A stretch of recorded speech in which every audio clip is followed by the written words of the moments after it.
नमस्कार सर्वांना, कसे आहेत सर्वजण। आज आषाढी एकादशी निमित्त आम्ही विठ्ठल रुक्मिणी मंदिरात दर्शनासाठी गेलो होतो।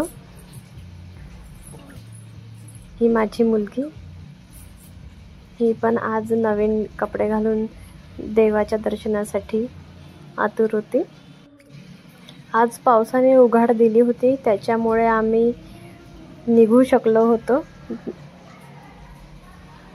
मंदिरामध्ये भरपूर तिथे कार्यक्रम वगैरे सुरू होते। फुगडी, कीर्तन, भजन, गाणे, देवाचे गाणे वगैरे असं सुरू होतं। त्याच्यामुळे माझ्या मुलीला त्याच्यात खूप इंटरेस्ट, ती पण बघत होती।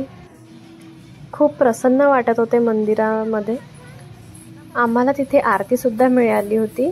आरती केल्यानंतर खूप छान वाटत होते। आरतीमध्ये माझी मुलगी सुद्धा टाळ्या वाजवत होती। तिला आरती म्हणायला, टाळ्या वाजवायला खूप आवडते। त्यानंतर हे विठ्ठल रुक्मिणी मंदिरामध्ये बेसमेंटमध्ये असलेलं भरपूर देव आहेत तिथे। हे आम्ही महालला जाताना जो रस्ता आहे त्या साईडला तिथे हे मंदिर आहे विठ्ठल रुक्मिणीचं। आज जवळपास खूप साऱ्या मंदिरामध्ये खूप गर्दी होती। नंदनवनला खाटूश्याम मंदिरात सुद्धा खूप गर्दी होती। मंदिरात दर्शन झाल्यानंतर आम्ही गेलो, आमच्या घराकडे वळलो।